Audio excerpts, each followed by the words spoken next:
আমরা যে অঙ্কটি সলভ করব সেটা হচ্ছে 13 নম্বর অঙ্ক। এখানে বলা হয়েছে একটি ত্রিভুজ আকৃতি ক্ষেত্রের ভূমি 24 মিটার এবং উচ্চতা হচ্ছে 15 মিটার 50 সেন্টিমিটার হলে এর ক্ষেত্রফল নির্ণয় করো। আচ্ছা, তাহলে এখানে আমাদের দেয়া আছে, আমরা যদি অঙ্কটি করা শুরু করি, আমাদের দেওয়া আছে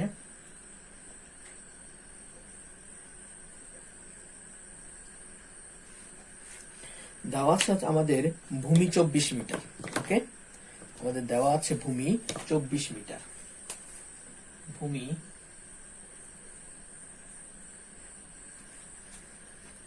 সমান 24 মিটার।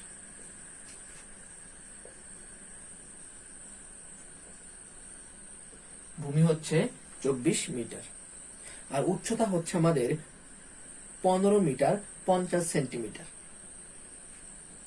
উচ্চতা 15 মিটার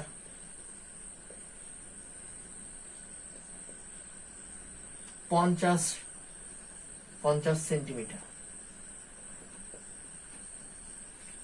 15 মিটার 50 সেন্টিমিটার। তাহলে আমাদের এখানে সেন্টিমিটার রয়েছে, এই সেন্টিমিটারটিকে মিটারে নিতে হবে। এই সেন্টিমিটারটিকে কিসে নিতে হবে? মিটারে নিতে হবে। এখানে তো আমাদের মিটার এবং সেন্টিমিটার দুইটা এককে দেয়া আছে, আমাদের একটি এককে নিতে হবে। আমরা কোন এককে নিব? এসআই একক, স্ট্যান্ডার্ড যে এককটি রয়েছে, আদর্শ একক, সেটাতে আমরা নিব। তাহলে 15 মিটার 50 সেন্টিমিটারকে যদি আমরা মিটারে যদি রূপান্তর করি তাহলে হয় 15 মিটার। আমরা জানি 100 সেন্টিমিটার সমান 1 মিটার। 100 সেন্টিমিটার সমান 1 মিটার। তাহলে আমরা এই 50 সেন্টিমিটারকে আমরা 100 দ্বারা ভাগ করে দেই। ভাগ করলে আমাদের মিটার চলে আসবে। ওকে, কারণ আমরা জানি 100 সেন্টিমিটার সমান 1 মিটার। তাহলে 15 মিটার যোগ 0.5 metre, 50 centimetre 15 centimetre 15 metre plus 0.5 metre equals আমরা লিখতে পারি 15.5 মিটার। ওকে, 15.5 মিটার। তাহলে আমাদের ভূমি হচ্ছে 24 মিটার, উচ্চতা হচ্ছে 15.5 মিটার। আমরা ত্রিভুজের ক্ষেত্রফল জানি, তাই না? ত্রিভুজের ক্ষেত্রফল হচ্ছে হাফ ইন্টু ভূমি গুণন উচ্চতা। হাফ ইন্টু ভূমি গুণন উচ্চতা। আমাদের কি বের করতে বলছে প্রশ্নে?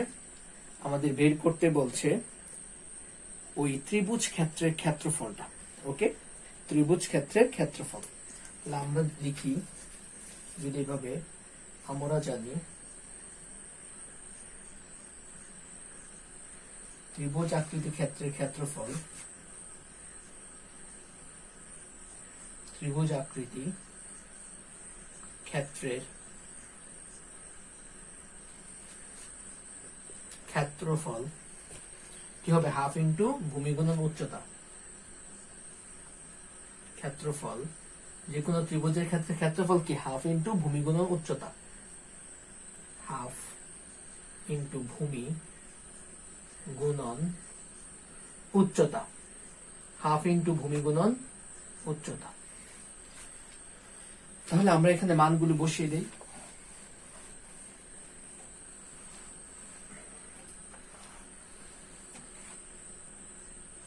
হাফ, ভূমির মান কত পেয়েছিলাম আমরা? ভূমির মান পেয়েছিলাম আমরা, আমাদের প্রশ্নের দেওয়া আছে 24, আর উচ্চতা আমরা কত বের করেছি? 15.5। 15.5। এখন আমরা যদি এটাকে হিসেব করি ক্যালকুলেটরের মাধ্যমে, যদি আমরা এটাকে হিসেব করি, আমাদের এখানে হবে, যেহেতু ক্ষেত্রফল, ক্ষেত্রফল মানে কি? বর্গ মিটার, তাহলে এর একক হবে বর্গ মিটার। ওকে, আমরা ক্যালকুলেটরের মাধ্যমে যদি এটাকে হিসেব করি তাহলে কত আসে? ক্যালকুলেটরের মাধ্যমে যদি আমরা হিসেব করি তাহলে আমাদের আসবে হচ্ছে 186 বর্গ মিটার, 186 বর্গ মিটার। আশা করি বিষয়টি বুঝতে পেরেছ। তাহলে প্রথমে আমাদের ভূমি দেয়া আছে, আমাদের উচ্চতাটা কি করলাম আমরা, উচ্চতাটাকে দেওয়া ছিল 15 মিটার 50 সেন্টিমিটার, এটাকে আমরা মিটারে নিয়ে আসছি। তারপর আমাদের বের করতে বলছে ত্রিভুজের ক্ষেত্রফল। আমরা জানি ত্রিভুজের ক্ষেত্রফল অর্থাৎ ত্রিভুজাকৃতি কোন ক্ষেত্রের ক্ষেত্রফল হচ্ছে হাফ ইন্টু ভূমি গুণন উচ্চতা। তো আমরা হাফ লিখলাম, ভূমি হচ্ছে আমাদের 24 মিটার আর উচ্চতা আমরা বের করেছি 15.5 মিটার। আমরা গুণ করলাম, গুণ করার পর আসছে 186 বর্গ মিটার। তাহলে উত্তর হবে 186 বর্গ মিটার। আশা করি অঙ্কটি বুঝতে পেরেছ।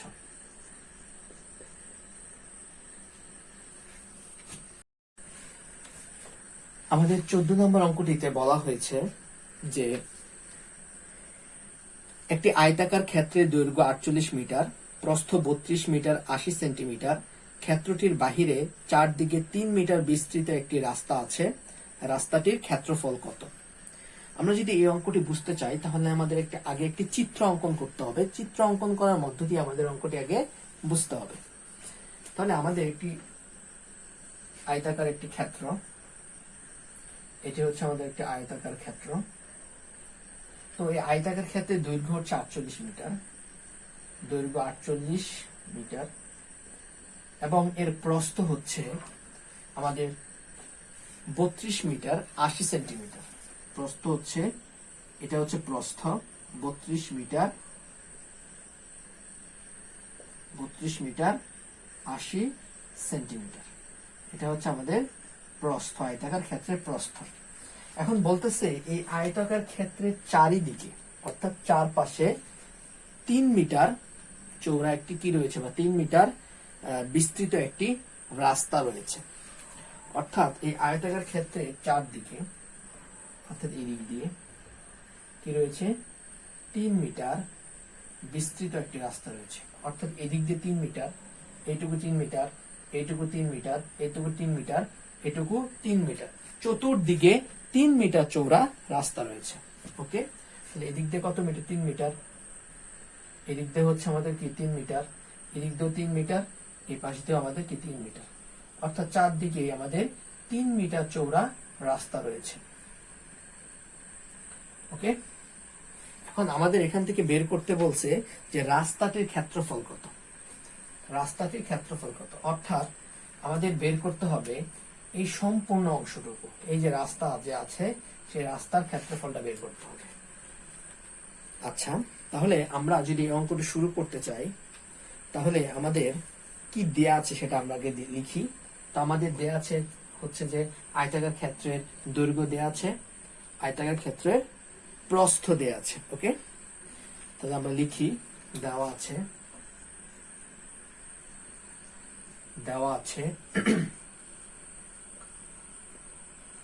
আয়তাকার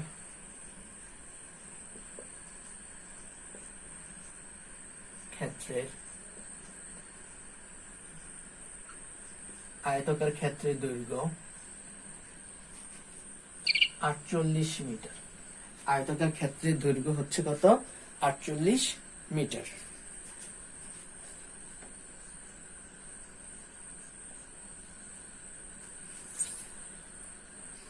আয়তাকার ক্ষেত্রের প্রস্থ 32 মিটার, 32 মিটার 80 সেন্টিমিটার। ওকে, তো আমাদের তো সেন্টিমিটার রাখা যাবে না, তাই না?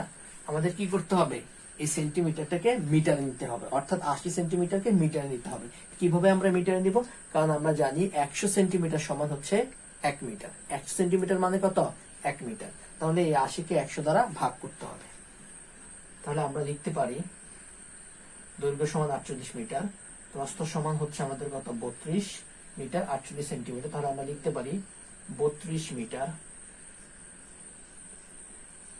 যোগ 80 ভাগ 100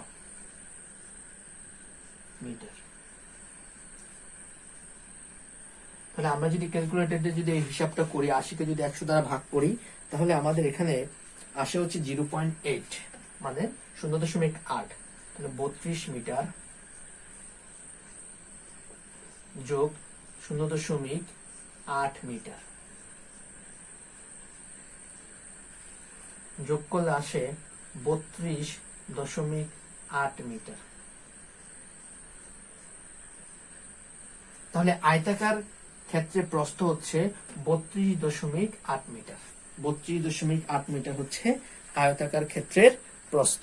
আশা করি বিষয়টি বুঝতে পেরেছ।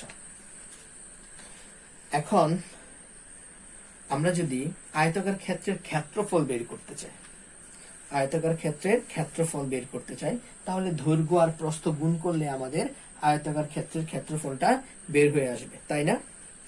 আচ্ছা, এখন আমরা যে আয়তাকার ক্ষেত্রের ক্ষেত্রফলটি পাবো সেটা কিন্তু রাস্তা বাদে ক্ষেত্রফল, তাই না? আমরা যে এই যে ক্ষেত্রফলটা যে পাবো 48 মিটার আর হচ্ছে 32.8, এটাকে যদি গুণ করি যে ক্ষেত্রফল পাবো সেটা কিন্তু রাস্তা বাদে, অর্থাৎ শুধুমাত্র এই আয়তাকার ক্ষেত্রের ক্ষেত্রফলটা পাবো, আমরা কিন্তু রাস্তার ক্ষেত্রফল পাবো না। শুধুমাত্র কার ক্ষেত্রফল পাবো? শুধুমাত্র এই আয়তাকার ক্ষেত্রের যে ক্ষেত্রফলটুকু, অর্থাৎ এই কালো অংশের ক্ষেত্রফলটা পাবো। কোনটুকু ক্ষেত্রফল পাবো?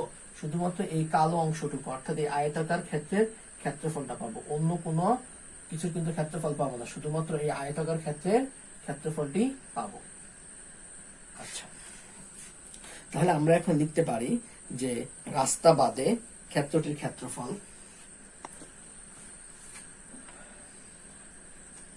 রাস্তা বাদে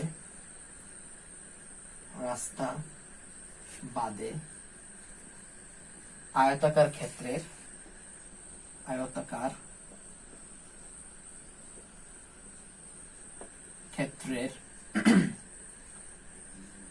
ক্ষেত্রফল কত হবে? রাস্তা বাদে আয়তাকার ক্ষেত্রের ক্ষেত্রফল সমান কত হবে? সমান হবে 48 গুণন 32.8 বর্গ মিটার, তাই না? এত বর্গ মিটার, কারণ আমরা দুইটা মিটারকে গুণ করলে কি হয়ে যায়? বর্গ মিটার হয়ে যায়, তাই না? তাহলে আমরা যদি ক্যালকুলেটরে যদি এই গুণটা করি তাহলে কত আসবে? গুণ করলে আসবে আমাদের 1574.4 বর্গ মিটার। 1574.4 বর্গ মিটার। তাহলে আমরা রাস্তা বাদে আয়তাকার ক্ষেত্রের ক্ষেত্রফলটা কতটুকু পেয়েছি? অর্থাৎ এই অংশটুকু আমি যে দেখাচ্ছি, এই অংশটুকুর ক্ষেত্রফল কত পেয়েছি? এই অংশটুকুর ক্ষেত্রফল আমরা পেয়েছি 1574.4 বর্গ মিটার। ওকে, আচ্ছা, এখন বলতেছে যে আমাদের এই আয়তাকার ক্ষেত্রের চারপাশে কি রয়েছে? রাস্তা রয়েছে, যেটি হচ্ছে 3 মিটার বিস্তৃত।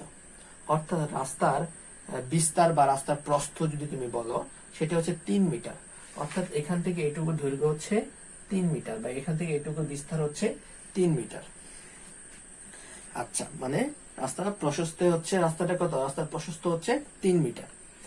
আচ্ছা, এখন আমরা যদি বলি তাহলে আমাদের কি দেওয়া আছে? দেওয়া আছে হচ্ছে রাস্তার বিস্তার, বা রাস্তা কত মিটার বিস্তৃত?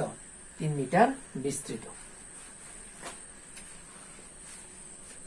দেওয়া আছে রাস্তা 3 মিটার বিস্তৃত। লিখি আমরা, দেওয়া আছে, এটার পর থেকে লেখা শুরু করো। দেওয়া আছে রাস্তাটি 3 মিটার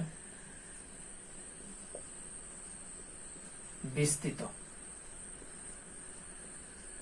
ওকে, দেওয়া আছে রাস্তাটি 3 মিটার বিস্তৃত। আচ্ছা, তাহলে রাস্তা সহ আমরা যদি হিসেব করতাম, তো আমরা যদি এইভাবে রাস্তা সহ যদি হিসেব করতাম তাহলে কি হতো? দৈর্ঘ্যটা কতটুকু হতো? যদি রাস্তা সহ যদি আমরা হিসেব করতাম, দেখো আমরা যদি রাস্তা সহ যদি হিসেব করি তাহলে কিন্তু আমার এই 48 আর এদিক দিয়ে 3, এদিক দিয়ে 3, তাই না? এই হচ্ছে আমার 48, আর এদিক দিয়ে কি 3, আর এদিক দিয়ে কি 3, তাই না? তাহলে দৈর্ঘ্যটা কতটুকু হবে? রাস্তা সহ যদি আমি বলি যে এই ক্ষেত্রটির ক্ষেত্রফল কত, বা রাস্তা সহ এই ক্ষেত্রে এই রাস্তা সহ দৈর্ঘ্য কত, রাস্তা সহ আয়তাকার ক্ষেত্রের দৈর্ঘ্য কত, তাহলে দেখো এদিক দিয়ে হচ্ছে 48 আর এদিক দিয়ে হচ্ছে 3, এদিক দিয়ে হচ্ছে 3। তাহলে আমরা লিখতে পারি রাস্তা সহ ক্ষেত্রটির দৈর্ঘ্য, অতএব আমি চিত্রটা লিখছি জাস্ট বোঝার জন্য, জাস্ট বোঝার জন্য, তোমাকে এখানে চিত্র আঁকার কোনো প্রয়োজন নাই, ঠিক আছে, জাস্ট বোঝার জন্য আমরা লিখছি। তাহলে রাস্তা সহ দৈর্ঘ্য কত হবে 48, আর এদিক দিয়ে 3, এদিক দিয়ে 3। আর যদি বলতাম রাস্তা সহ আয়তাকার ক্ষেত্রে বা এই ক্ষেত্রের প্রস্থ কত, তাহলে কত হতো 32.8, এই যে 32.8 এর সাথে কি এদিক দিয়ে 3, এদিক দিয়ে 3, তাই না? 32.8 এর সাথে কি এই পাশ দিয়ে 3 যোগ করতে হবে, এই পাশ দিয়ে 3 যোগ করতে হবে, তাহলে কিন্তু আমরা কি পাবো, রাস্তা সহ কি ক্ষেত্রটার প্রস্থ পেয়ে যাব। ওকে, তাহলে আমরা এখন লিখব অতএব রাস্তা সহ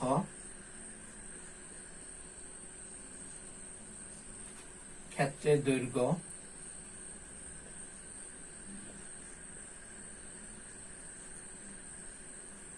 আটচল্লিশ যোগ কত হবে, দেখো আমাদের দুই পাশ দিয়ে কি ছিল 3 মিটার করেছিল, তাহলে 3 ইন্টু 3 গুণন 2 মিটার। ওকে, আশা করি বিষয়টি বুঝতে পেরেছো। যেহেতু আমাদের 48, তাহলে এই পাশ দিয়েও কি দেখো আমাদেরকে 48 যদি হয়ে থাকে, তাহলে কি 48 এদিক দিয়ে আমাদের 3, আর এই পাশ দিয়েও কি আমাদের 3, এই জন্য আমরা লিখেছি 3 গুণন 2। ওকে, তাহলে রাস্তা সহ ক্ষেত্রের দৈর্ঘ্য 48 যোগ 3 গুণন 2, তাহলে আমরা যদি হিসাব করি তাহলে কত আসে, হিসাব করলে আমাদের আসে হচ্ছে তোমার কত 54, তাই না? তাহলে আমরা সরাসরি লিখে ফেললাম 54 মিটার। রাস্তা সহ ক্ষেত্রের প্রস্থ, রাস্তা সহ ক্ষেত্রের প্রস্থ কতটুকু আসে, রাস্তা সহ ক্ষেত্রের প্রস্থ হচ্ছে 32.8, তাই না? 32.8 এর সাথে কি যোগ করতে হবে, যেহেতু এই যে দেখো আমাদের ক্ষেত্রটা এরকম, তাই না? এই ক্ষেত্রে কি আছে, রাস্তা, চারদিক দিয়ে রাস্তা আছে, তাহলে আমি যদি প্রস্থ হিসাব করি তাহলে কি, তাহলে এদিক দিয়ে কত 32.8, তাই না? আর এদিক দিয়ে হচ্ছে 3, এদিক দিয়ে হচ্ছে কি 3, তাই না? এদিক দিয়ে 3, এই পাশ দিয়ে 3, তাহলে কি দুই পাশ দিয়ে কি 3 মিটার করে আছে, তাই না? আচ্ছা, তাহলে 32.8 যোগ 3 গুণন 2, ওকে, যোগ করলে কত আসবে, যোগ করলে আমাদের এখানে আসবে হচ্ছে 38.8 মিটার, 38.8 মিটার। ওকে, এখন আমি যদি বলি যে তাহলে রাস্তা সহ আমি ক্ষেত্রে দৈর্ঘ্য পেয়েছি, রাস্তা সহ ক্ষেত্রে প্রস্থ কিন্তু আমি পেয়েছি। এখন আমি যদি বলি যে রাস্তা সহ ক্ষেত্রের ক্ষেত্রফলটা কত হবে, তাহলে এই দৈর্ঘ্য আর প্রস্থ গুণ করতে হবে, তাই না? এই দৈর্ঘ্য আর প্রস্থ গুণ করতে হবে। তাহলে আমি বলি রাস্তা সহ ক্ষেত্রের ক্ষেত্রফল, অতএব রাস্তা সহ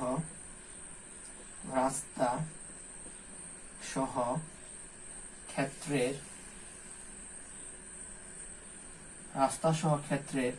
ক্ষেত্রফল কত হবে, রাস্তা সহ ক্ষেত্রের ক্ষেত্রফল হবে কত হবে, তাহলে এটা দৈর্ঘ্য আর প্রস্থ গুণ করতে হবে, তাই না? ক্ষেত্রফল সমান আমরা জানি দৈর্ঘ্য গুণন প্রস্থ, তাই দৈর্ঘ্য কত 54 গুণন 38.5 এত বর্গ মিটার, এত কি বর্গ মিটার।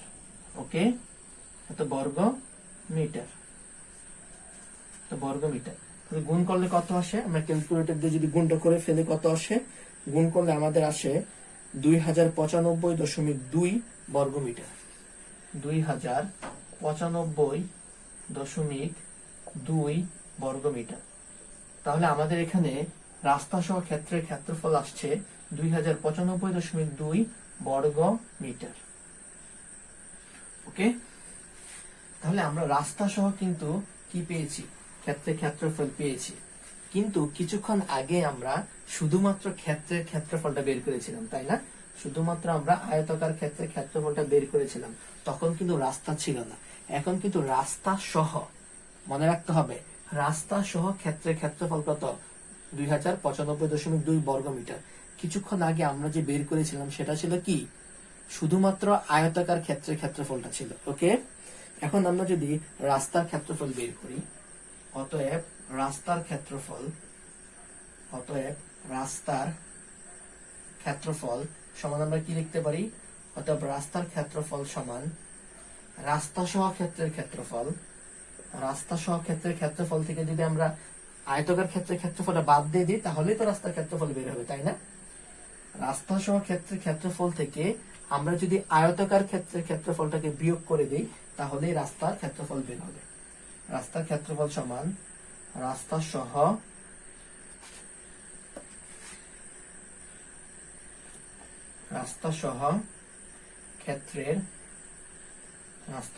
ক্ষেত্রের ক্ষেত্রফল বিয়োগ, কি বিয়োগ করতে হবে? রাস্তা সহ ক্ষেত্রের ক্ষেত্রফল বিয়োগ আয়তাকার ক্ষেত্রের ক্ষেত্রফল বিয়োগ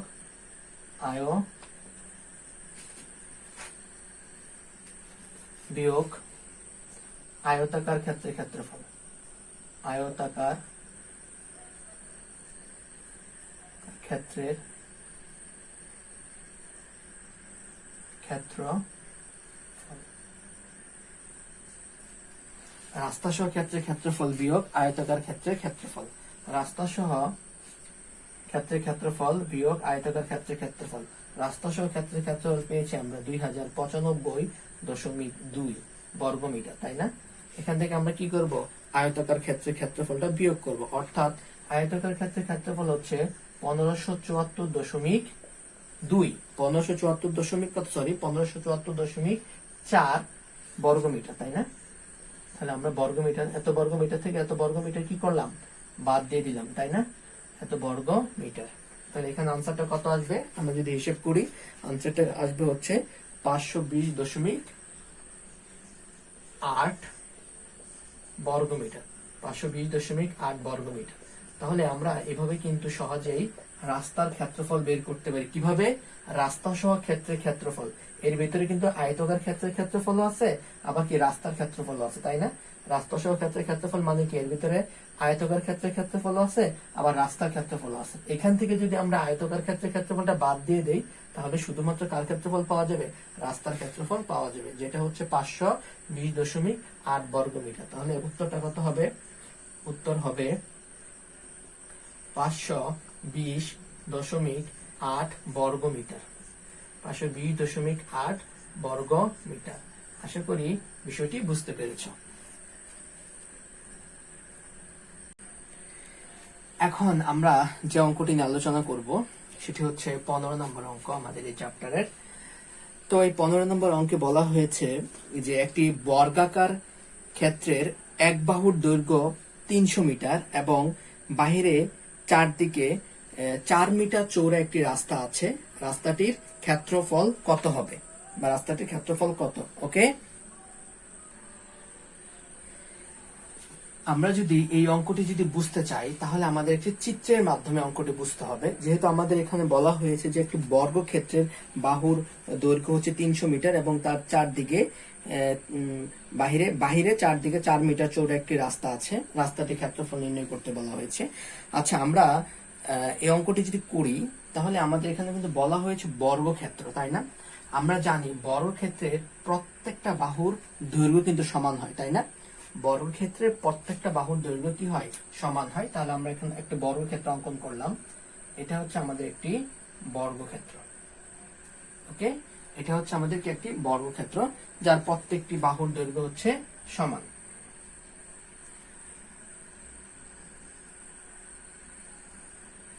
আচ্ছা, এটা হচ্ছে আমাদের বর্গক্ষেত্র যার প্রত্যেকটি বাহুর দৈর্ঘ্য হচ্ছে সমান। বলতেছে বর্গক্ষেত্রের চারদিকে রাস্তা রয়েছে, যে রাস্তার চৌড়া হচ্ছে 4 মিটার। তো আমরা যদি দেখাই যে এই বর্গক্ষেত্রের চারদিকে, তাহলে এটা হচ্ছে বর্গক্ষেত্র, তার চারদিকে কি রয়েছে? 4 মিটার চৌড়া একটি রাস্তা রয়েছে। ওকে, 4 মিটার চৌড়া একটি রাস্তা রয়েছে। তো এদিক দিয়ে হচ্ছে 4 মিটার চৌড়া একটি রাস্তা, এদিক দিয়ে হচ্ছে 4 মিটার চৌড়া একটি রাস্তা। ওকে, এদিক দিয়ে হচ্ছে 4 মিটার, এদিক দিয়ে হচ্ছে 4 মিটার। এবং আমাদের এই বর্গক্ষেত্রের বাহুর দৈর্ঘ্য, অর্থাৎ বলছে এক বাহুর দৈর্ঘ্য হচ্ছে 300 মিটার। তো আমাদের এই বর্গক্ষেত্রের এক বাহুর দৈর্ঘ্য 300 মিটার। আমরা জানি বর্গক্ষেত্রের প্রত্যেকটা বাহুর দৈর্ঘ্য 300 মিটার, তাহলে এটাও কিন্তু 300। তাই না? এটাও 300, এটাও 300, প্রত্যেকটা বাহুর দৈর্ঘ্য কিন্তু 300 মিটার। ওকে, তাহলে এটি হচ্ছে আমাদের একটি বর্গক্ষেত্র যার প্রত্যেকটা বাহুর দৈর্ঘ্য 300 মিটার, অর্থাৎ এক বাহুর দৈর্ঘ্য 300 মিটার মানে তো প্রত্যেকটা বাহুর দৈর্ঘ্য 300 মিটার। আমরা জানি বর্গক্ষেত্রে প্রত্যেকটা বাহুর দৈর্ঘ্য কি হয়, সমান হয়। আর আমাদের এই বর্গক্ষেত্রের চারপাশে, অর্থাৎ বাহিরে চারপাশে কি রয়েছে, 4 মিটার চৌড়া রাস্তা রয়েছে। বলতেছে এই রাস্তার ক্ষেত্রফলটা বের করার জন্য। ওকে, আচ্ছা, আমাদের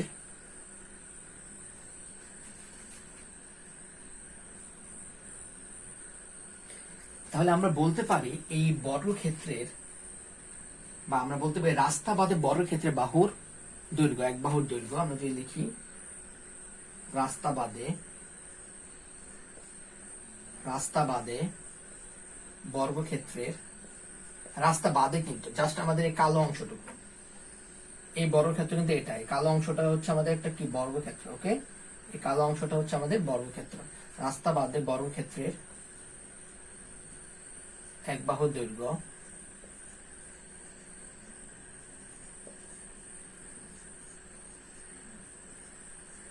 রাস্তা বাদে বর্গক্ষেত্রের এক বাহুর দৈর্ঘ্য কত, এক বাহুর দৈর্ঘ্য হচ্ছে আমাদের 300 মিটার। আচ্ছা, তো বর্গক্ষেত্রের ক্ষেত্রফল মানে কি, ক্ষেত্রফল বের করার সূত্র কি আমরা জানি, এক বাহু স্কয়ার, তাই না? এক বাহু স্কয়ার, এক বাহু দৈর্ঘ্য স্কয়ার, তাই না? বর্গক্ষেত্রের বা ক্ষেত্রফল বের করার সূত্র হচ্ছে এক বাহু দৈর্ঘ্য স্কয়ার। তাহলে বর্গাকার ক্ষেত্রের ক্ষেত্রফল, রাস্তা বাদে বর্গাকার যে ক্ষেত্রটি রয়েছে তার ক্ষেত্রফল, অতএব আমরা বলতে পারি অতএব বর্গক্ষেত্রের ক্ষেত্রফল, বর্গক্ষেত্রের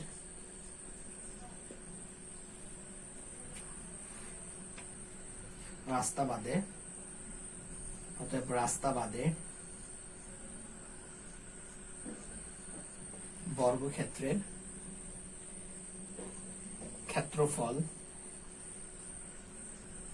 রাস্তা বাদে বর্গক্ষেত্রের ক্ষেত্রফল কত হবে, এক বাহুর দৈর্ঘ্য স্কয়ার, অর্থাৎ এক বাহুর দৈর্ঘ্য,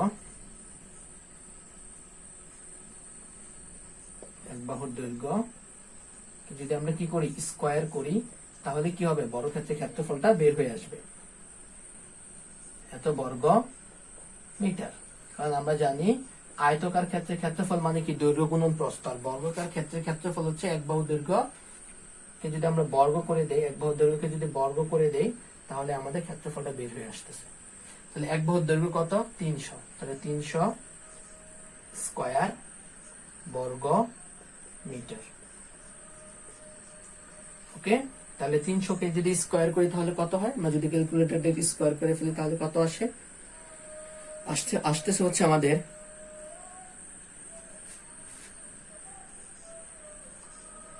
90,000। কত আসতেছে, 90,000 বর্গ মিটার, 90,000 বর্গ মিটার। ওকে, তাহলে রাস্তা বাদে বর্গক্ষেত্রের ক্ষেত্রফল হচ্ছে 90,000 বর্গ মিটার। এখন যেহেতু আমাদের দেওয়া আছে রাস্তার বিস্তার কত বা রাস্তার চৌড়াটা কত দেওয়া আছে, আমাদের 4 মিটার দেওয়া আছে, তাই না? অর্থাৎ রাস্তাটা হচ্ছে এখান থেকে এইটুকু হচ্ছে আমার কতটুকু, এখান থেকে এইটুকু হচ্ছে আমার 4 মিটার, এদিক দিয়েও 4 মিটার, এই পাশ দিয়েও 4 মিটার, এই পাশ দিয়েও 4 মিটার, অর্থাৎ এই বর্গক্ষেত্রের চারপাশে 4 মিটার চৌড়া একটা রাস্তা আছে। চৌড়া মানে কি, প্রশস্ততা বা বিস্তার যেটাই বলো। তাহলে বর্গক্ষেত্রের চারপাশে কি রয়েছে, 4 মিটার চৌড়া একটি রাস্তা রয়েছে। তাহলে আমরা লিখতে পারি দেওয়া আছে রাস্তাটি 4 মিটার চৌড়া, লিখতে পারি আমরা দেওয়া আছে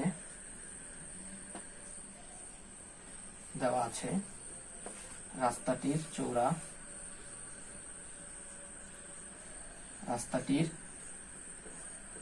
চৌড়া 4 মিটার, এটা আমাদের দেয়া আছে, রাস্তার চৌড়া 4 মিটার, রাইট?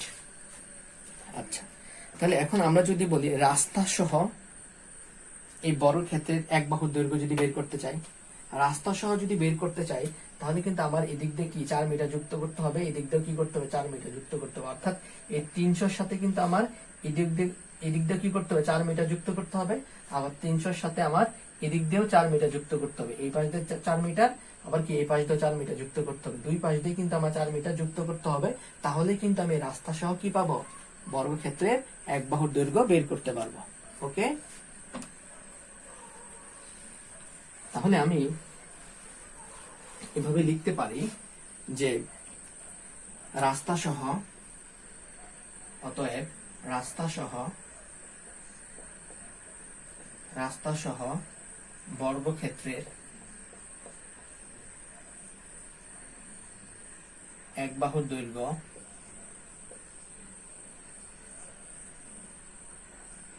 রাস্তা সহ বর্গক্ষেত্রের এক বাহুর দৈর্ঘ্য কত, রাস্তা সহ বর্গক্ষেত্রের এক বাহুর দৈর্ঘ্য সমান হবে আমাদের কত, 300।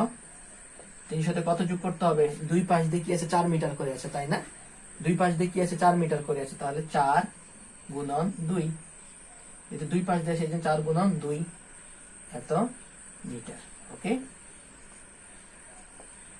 300 সাথে কি করছি আমরা, দুই পাশ দিয়ে 4 মিটার করে আছে, এই জন্য 4 গুণন 2।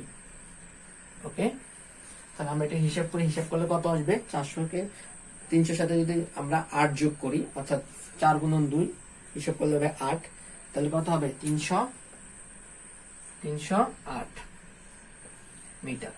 তাহলে রাস্তা সহ বর্গাকার ক্ষেত্রের এক বাহু দৈর্ঘ্য 308 মিটার। তাহলে রাস্তা সহ বর্গক্ষেত্রের ক্ষেত্রফল যদি বের করতে চাই, তাহলে এক বাহুর দৈর্ঘ্য স্কয়ার, অর্থাৎ 308 এর উপর কি হবে, স্কয়ার হবে, তাই না। তারপর রাস্তা সহ বর্গক্ষেত্রের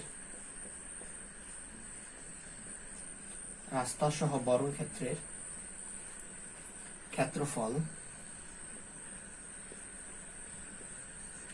সমান কত হবে, রাস্তা সহ বর্গক্ষেত্রের ক্ষেত্রফল কত হবে, তাহলে কি এক বাহুর দৈর্ঘ্য স্কয়ার, তাই না, এক বাহুর দৈর্ঘ্য কি স্কয়ার, অর্থাৎ আমাদের এখন কি হবে, রাস্তা সহ এক বাহুর দৈর্ঘ্য কত, রাস্তা সহ এক বাহুর দৈর্ঘ্য হচ্ছে 308, তাহলে 308 স্কয়ার। ওকে, 308 স্কয়ার বর্গ মিটার।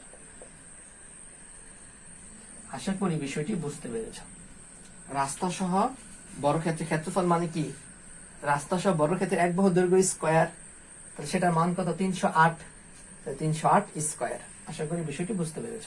তাহলে 308 কে যদি আমরা বর্গ করি তাহলে আমাদের কত আসে, আমাদের আসে হচ্ছে 94,864, 94,864 বর্গ মিটার।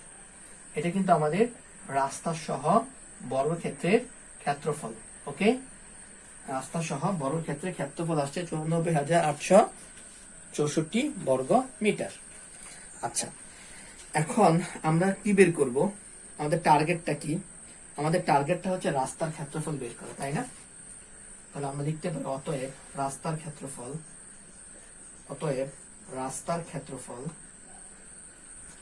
ক্ষেত্রফলটা কি হবে, রাস্তার ক্ষেত্রফল হবে রাস্তা সহ বর্গক্ষেত্রের ক্ষেত্রফল মাইনাস কি, মাইনাস হচ্ছে বর্গক্ষেত্রের ক্ষেত্রফল।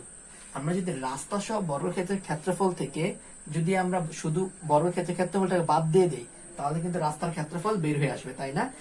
রাস্তা সহ বর্গক্ষেত্রের ক্ষেত্রফল থেকে যদি আমরা বর্গক্ষেত্রের ক্ষেত্রফলটাকে বিয়োগ করে দেই, তাহলে কিন্তু আমাদের শুধুমাত্র রাস্তার ক্ষেত্রফলটা বের হয়ে আসবে।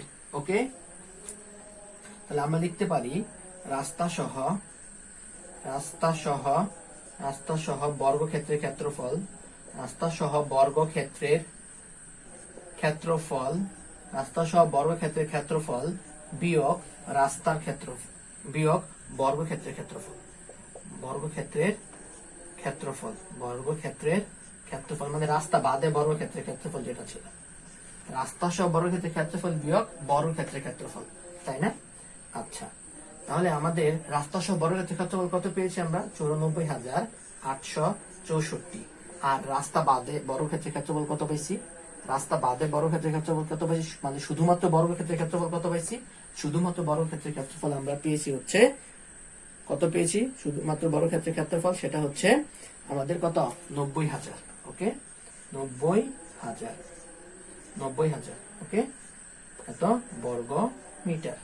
তাহলে আমরা যদি এইটুকু বিয়োগ করে দেই তাহলে কি হয়, দেখো আমরা যদি এখানে বিয়োগ করি, তাহলে বিয়োগ করলে আমাদের আসতেছে 4864 4864 বর্গ মিটার, 4864 বর্গ মিটার, 4864 বর্গ মিটার, এটাই আনসার।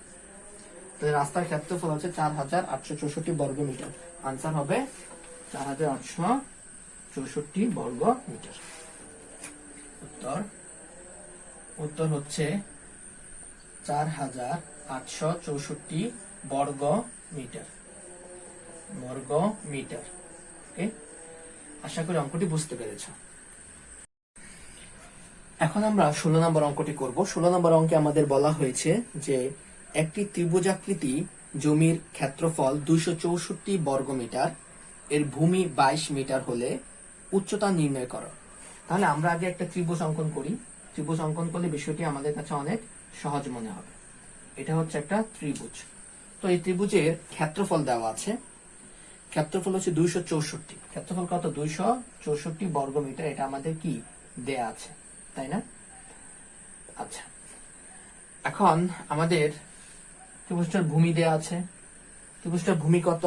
ত্রিভুজটার ভূমি হচ্ছে আমাদের 22 মিটার। ত্রিভুজটার ভূমি কত? 22 মিটার। এখান থেকে বের করতে বলতেছে ত্রিভুজের উচ্চতা বের করতে বলতেছে। ত্রিভুজের উচ্চতা মানে হচ্ছে এটা। ত্রিভুজের উচ্চতা, এই লাল অংশটুকু যে দেখাচ্ছে এটা হচ্ছে ত্রিভুজের উচ্চতা, এটা বের করতে বলতেছে। আচ্ছা, তাহলে আমরা অঙ্কটি শুরু করি। ওকে,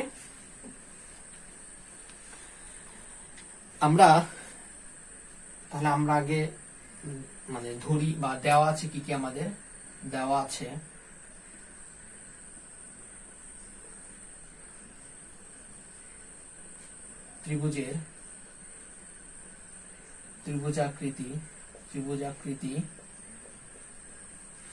ত্রিভুজাকৃতি জমির ক্ষেত্রফল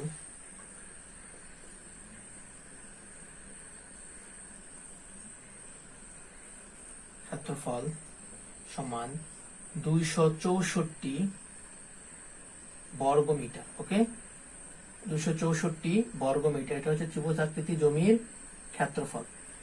এবং ভূমি দেওয়া আছে আমাদের, ভূমির দৈর্ঘ্য দেওয়া আছে। ভূমি হচ্ছে কত? ভূমি হচ্ছে 22 মিটার। ভূমি সমান 22 মিটার। ওকে, ভূমি সমান হচ্ছে 22 মিটার। তাহলে আমাদের বের করতে বলছে উচ্চতা। তাহলে আমরা ধরি উচ্চতা, ধরি ত্রিভুজাকৃতি জমির উচ্চতা, ওকে, ত্রিভুজাকৃতি জমির উচ্চতা সমান x মিটার। ধরি ত্রিভুজাকৃতি জমির উচ্চতা সমান কত? x metre. ওকে, আমরা তো ত্রিভুজের ক্ষেত্রফল, তাহলে আমরা কি জানি? ত্রিভুজের ক্ষেত্রফলের সূত্র জানি। তাহলে আমরা লিখতে পারি, আমরা জানি, আমাদের বের করতে বলছে কি উচ্চতা, তাই না? তাহলে আমরা লিখি যে আমরা জানি ত্রিভুজাকৃতি জমির ক্ষেত্রফল অর্থাৎ ত্রিভুজাকৃতি জমির ক্ষেত্রফল অর্থাৎ আমরা বলতে পারি ত্রিভুজাকৃতি জমির ক্ষেত্রফল,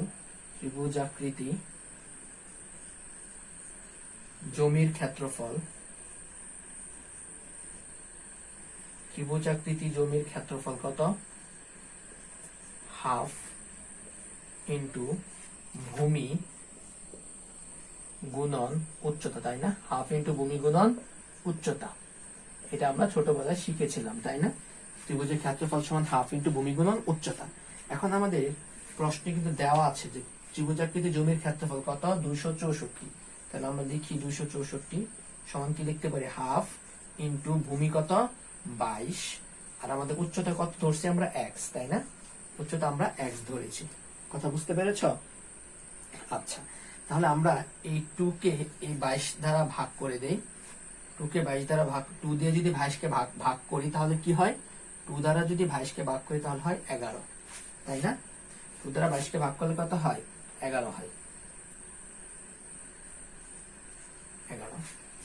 তাহলে এখন আমরা লিখতে পারি 264 ইকুয়ালস টু আমরা লিখতে পারি 11x। আচ্ছা, বা আমরা যদি পক্ষান্তর করে ফেলি 11x ইকুয়ালস টু আমরা কি লিখতে পারি? 264, তাই না? পক্ষান্তর করলে আমাদের মানের কোনো পরিবর্তন হয় না। অর্থাৎ এই ডান পাশটাকে বাম পাশে নিয়ে আসলাম, বাম পাশটাকে জাস্ট ডান পাশে নিয়ে গেলাম। দ্যাট ইজ আমরা এটাকে পক্ষান্তর করলাম। পক্ষান্তর করলে আমাদের মানের কোনো পরিবর্তন হয় না কখনো, ঠিক আছে? এগুলো আমি বিগত ক্লাসগুলোতে বলেছিলাম। বা আমরা এখন x ইকুয়ালস টু দেখো 11 কি গুণ আকারে আছে, এটা ডান পাশে গেলে কি হয়ে যাবে, ভাগ হয়ে যাবে। 264 ভাগ 11, অর্থাৎ আমরা যদি 264 কে যদি 11 দ্বারা ভাগ করি তাহলে কত আসে? 264 কে 11 দ্বারা ভাগ করলে আমাদের আসে হচ্ছে 24। কত? 24। তাহলে আমাদের উচ্চতা কত? ত্রিভুজাকৃতির জমির উচ্চতা কত? উচ্চতা দাঁড়াচ্ছে 24 মিটার। সুতরাং ত্রিভুজাকৃতি জমির উচ্চতা, ত্রিভুজাকৃতি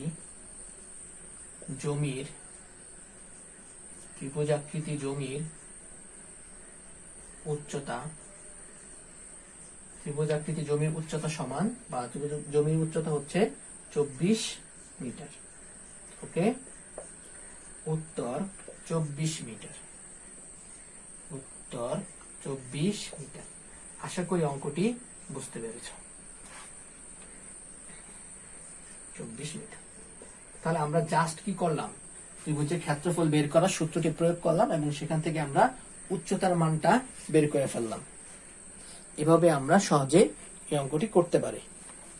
আশা করি বিষয়টি বুঝতে পেরেছ।